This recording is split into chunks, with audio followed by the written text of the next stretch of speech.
ಇಲ್ಲಿ ನೋಡಿ, ಈ ಕಾಯ್ದಿಟ್ಟ ಅರಣ್ಯದಲ್ಲಿ ಎಲ್ಲ ಮರ ಗಿಡಗಳು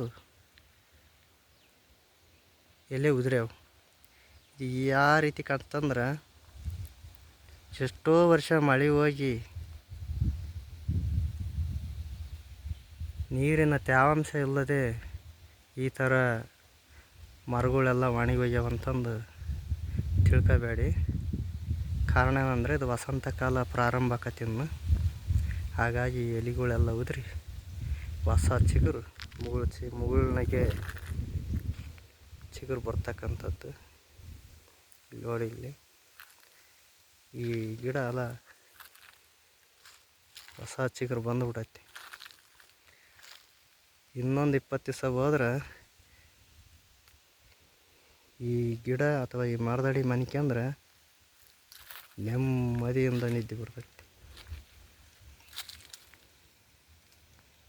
ಇದರಂತೆ ಮಾರ್ಚ್ 25 ಒಳಗಾಗಿ ಇಡೀ ಅರಣ್ಯವೇ ಹಳೆ ಬೇರು ಹೊಸ ಚಿಗುರು ಬರ್ತೈತಿ. ಅದೇ ವಸಂತ ಕಾಲ. ಅರಣ್ಯ ಉಳಿಸಿದ್ರೆ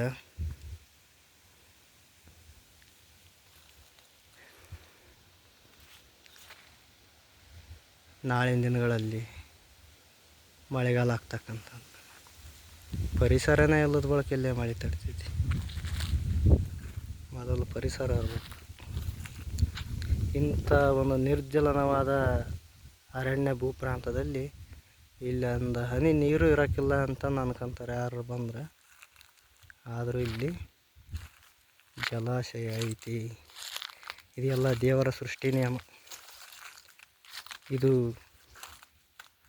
ಈ ಜಲಾಶಯ ಆ ಭಗವಂತ ಪಕ್ಷಿ ಪ್ರಾಣಿಗಾಗಿ ಮೀಸಲಿಟ್ಟಂಥ ಒಂದು ಜಲಾಶಯ ಅಂತ ನಾನು ಅಂದ್ಕೊಂಡಾನೆ. ಕಾರಣ ಏನಂದರೆ, ಎಲ್ಲ ದೇವರ ಆಟ. ಇಲ್ಲಿ ಜಲಾಶಯದಲ್ಲಿ ನೀರೈತಿ.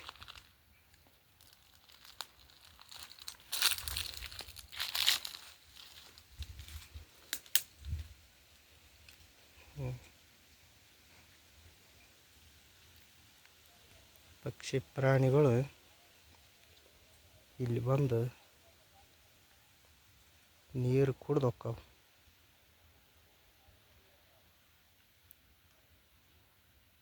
ಈ ಅರಣ್ಯದಲ್ಲಿ ನಾನು ಜಪ ತಪ ಮಾಡ್ಕೊಂತ ಇವು ಅರಣ್ಯದಲ್ಲಿ ಏನಿದೆ, ಏನು ಅಡಿಗೆ ಐತೆ ಅನ್ನೋದು ಅರಣ್ಯ ಇಲಾಖೆಯವ್ರಿಗೆ ಗೊತ್ತಿಲ್ಲ, ನನಗೆ ಗೊತ್ತಿರ್ತೈತಿ. ಯಾಕಂದ್ರೆ ಇವು ಅರಣ್ಯದಲ್ಲಿ ಓಡಾಡೋದು ನಾನು.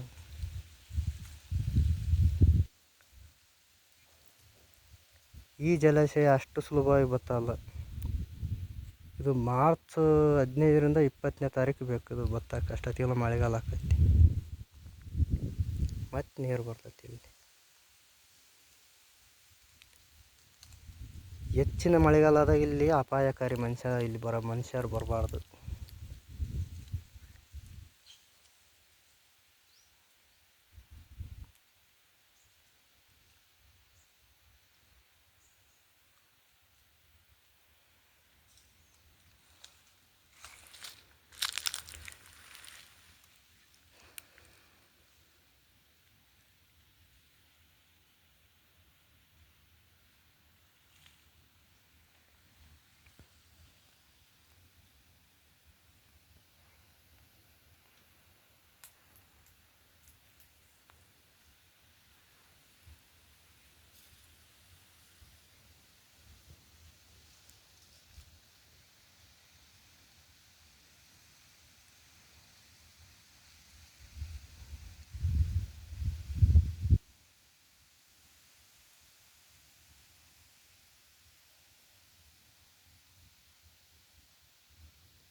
ಈ ಜಲಾಶಯ ಬತ್ತಿಂದೆ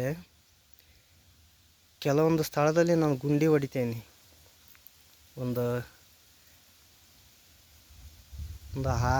4ರಿಂದ 5 ಅಡಿ, ಅಥವಾ ಭಾರಿ ಓವರ್ ಅಂದ್ರೆ ಒಂದು 6 ಅಡಿ ಗುಂಡಿ. 6 ಅಡಿ ಗುಂಡಿ ಹೊಡೆದ್ರೆ 4 ಅಡಿ ಡ್ರೈ ಮಣ್ಣು ಬರ್ತೈತಿ, ಅಂದ್ರೆ ಒಣಗಿದ ಮಣ್ಣು. 1 ಅಡಿ ತೇವಾಂಶದ ಮಣ್ಣು ಬರ್ತೈತಿ. ಇನ್ನೊಂದು ಅಡಿಗೆ ಬಂಜರ ಅಂದ್ರೆ ಬಸಿ ನೀರಿನ ಮಣ್ಣು ಬರ್ತೈತಿ, ಅಲ್ಲಿ ನೀರು ಬರ್ತೈತಿ. ಆ ನೀರು ಬಂದಾಗ ಆ ಗುಂಡಿ ಹೊಡೆದು ಹೋಗ್ಬಿಟ್ರೆ ಸಾಕು, ಬೆಳ್ಕರ್ತಿಗಿನ ಅಲ್ಲೆಲ್ಲ ನೀರು ನಿಂತಿರ್ತೈತಿ. ಅದನ್ನು ಪಕ್ಷಿ ಮತ್ತು ಪ್ರಾಣಿಗಳು ಕುಡಿತಕ್ಕಂಥದ್ದು. ಇನ್ನೂ ನೀರು ಐತಿ, ನಾನು ಗುಂಡಿ ಹೊಡೆಯಲ್ಲ, ನೀರು ಮುಗಿದು ಗುಂಡಿ ಹೊಡಿತೇನೆ. ಅದು ನನ್ನ ಸ್ವಾಭಿಮಾನತೆ, ಪಕ್ಷಿ ಪ್ರಾಣಿ ಮತ್ತು ಪರಿಸರದ ಮೇಲಿರುವಂಥ ಒಂದು ಪ್ರೀತಿ ಪ್ರೇಮ ಇದು. ಯಾಕಂದ್ರೆ ಇದು ನಾನು ತಪಸ್ಸು ಮಾಡಿದಂಥ ತಪಭೂಮಿ ಇದು. ಹಾಗಾಗಿ ಅದು ಹೇಳ್ಕೋಬಾರ್ದು. ಎಡಗೈಲಿ ಮಾಡಿದ ದಾನ ಧರ್ಮ ಬಲಗೈ ಗೊತ್ತಾಗಬಾರ್ದು, ಆದರೆ ಹೇಳ್ಕೊಂತ ಅದನ್ನು